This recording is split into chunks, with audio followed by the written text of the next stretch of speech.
everybody, welcome back to another video.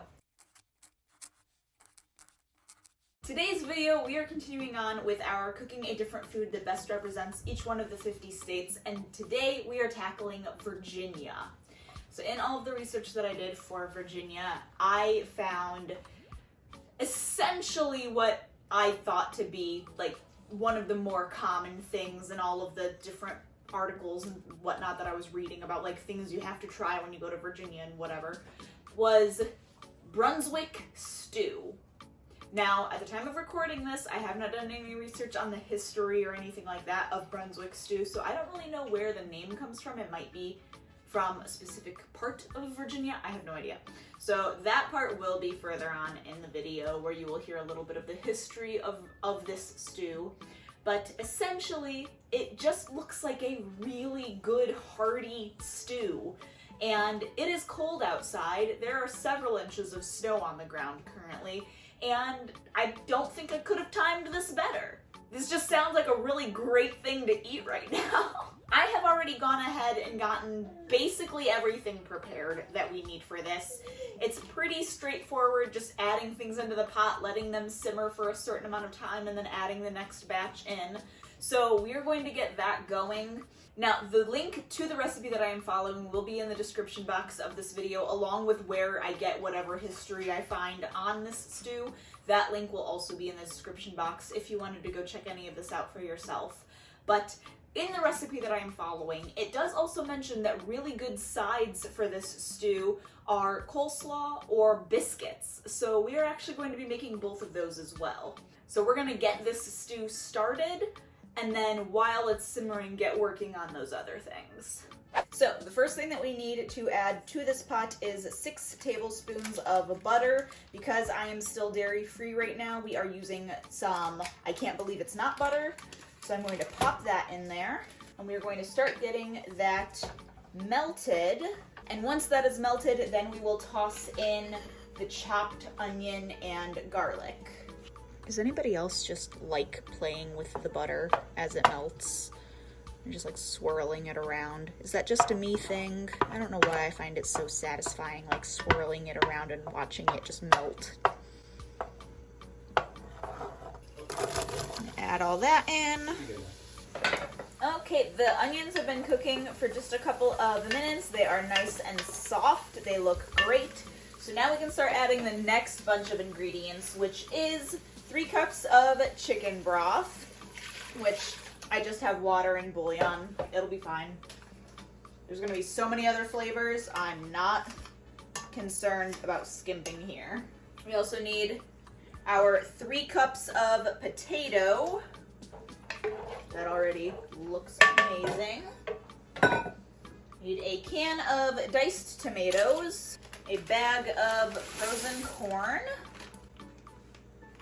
The recipe calls for a bag of frozen lima beans. We could not find frozen lima beans anywhere, so we're just gonna use a can of lima beans that I drained, and pop that in and get this all stirred up. Oh, buddy.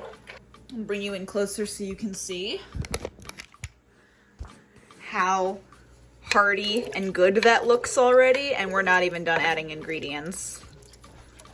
Oh, yes. Very nice. Very nice. I'm going to put a lid on that because this needs to come to a boil, and then it'll need to simmer for like 10 minutes or so while we let those potatoes cook a little bit.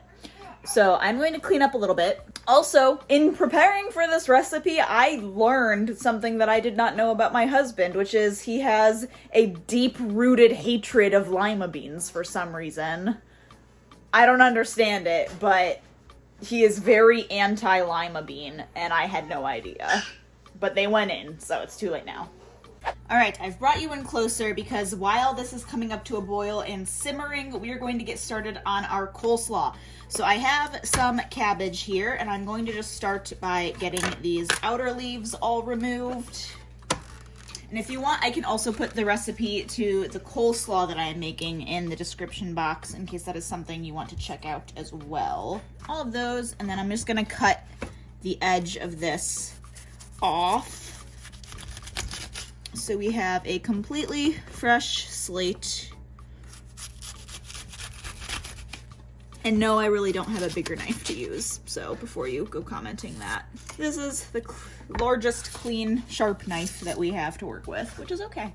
Brunswick stew has way more of a debated origin than I expected. While it's not debated that the first recorded account of the stew is in Virginia, there's a decent population in Georgia who claim it started there. I highly recommend reading the article in the description box because this rivalry is intense. But either way, the earliest recording describing Brunswick stew was in the Alexandria Gazette in 1849, where it was described as a genuine South Side dish composed of squirrels, chicken, a little bacon, and corn and tomatoes.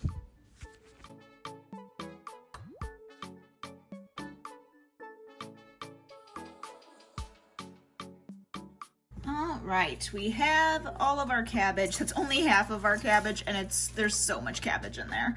But we have that. Now I have 2 carrots that I've already peeled, and I'm going to just work on shredding nice and small, and we will add those in as well. All right, we have all of the carrot. I'm going to get all this carrot in. There's no like neat way to shred a carrot, is there? It does not work. So while my hands are dirty, I'm just gonna mix these 2 up quick. Well, while my hands are dirty with carrot, they're not dirty. Like my hands are clean, other than the carrot and cabbage. All right, the stew is ready for the next step, so let's jump back over here quick. After 15 minutes, this is what it is looking like. I'm going to pull out a potato and test it because we want that to be, oh yeah, definitely. Perfect, perfect, perfect. So now we can go on to adding the next batch of ingredients for this.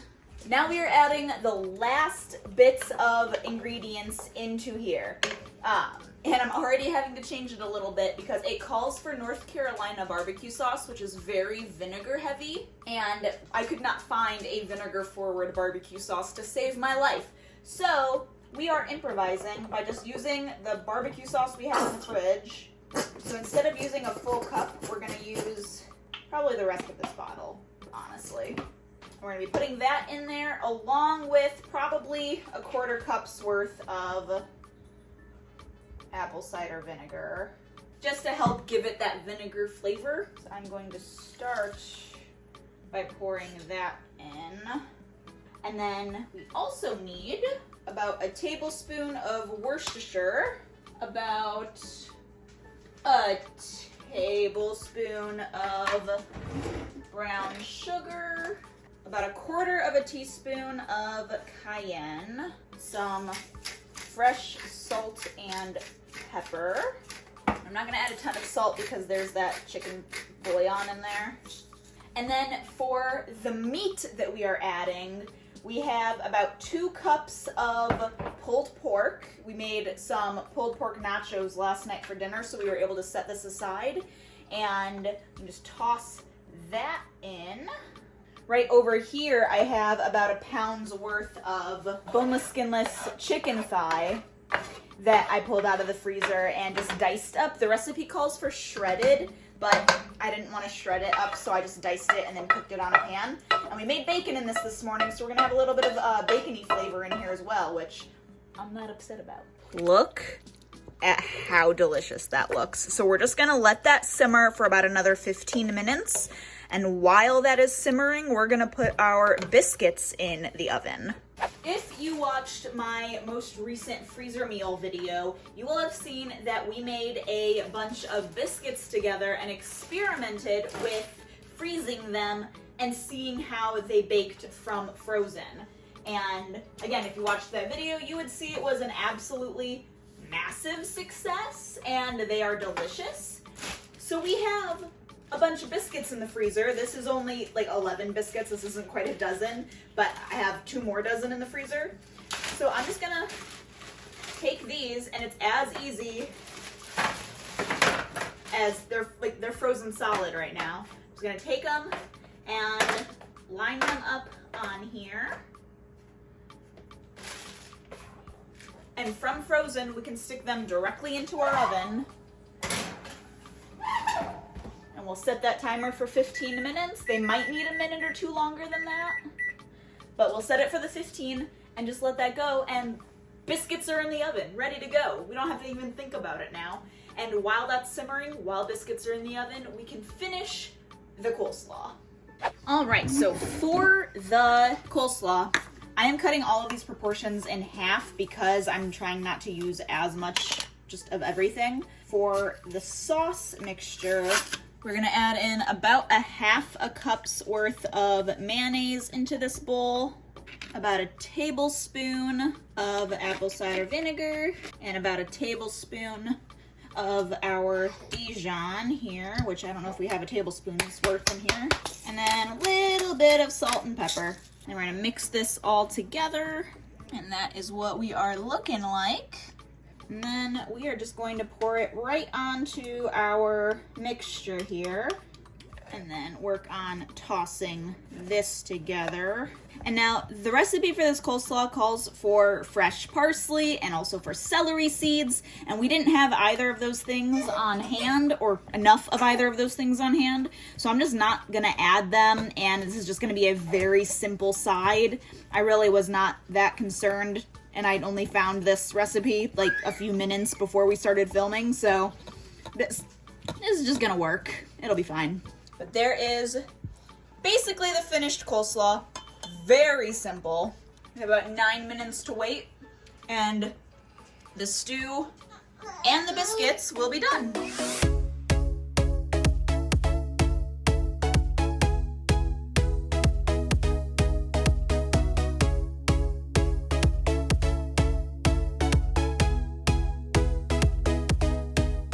All right, it is time to taste this. Oh my gosh, everything smells incredible, and it's like 2:30 in the afternoon, so Dan actually is with Elliot, and I'm just going to taste this, and then later on when he eats some, I'll record his reaction. And we have a friend coming over later who might be okay with us filming his reaction if he ends up eating any, so if he does, we'll film that. If not, you just won't see it. Okay, so I need to get, at least try to get a little bit of like everything in here. Get one of those dreaded lima beans that Dan hates so much.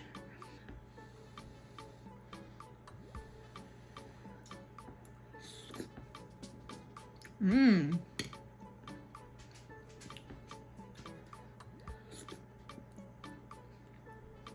don't know why I forgot that there was barbecue sauce in the broth, but it's a really good flavor. Also, that cayenne right in the back of my throat. I feel it. You're going to be very pleased with this. Oh, yeah? Oh, yeah. The coleslaw is a very interesting, I think fitting compliment, actually. Yeah. Yeah. Okay. Then biscuits are just delicious, but I'm gonna try and just see what happens. Ooh. I put a little biscuit in here.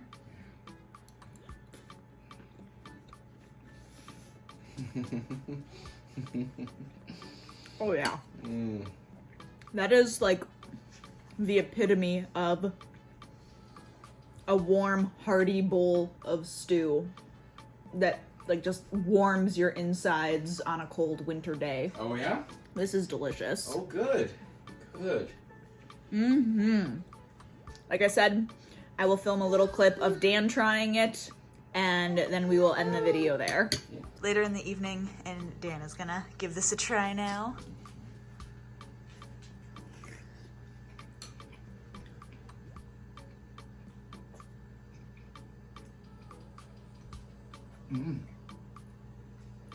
I like that. I like that a lot. Best treatment of a lima bean I've ever had in my life. Oh, gosh. So, yeah, that's...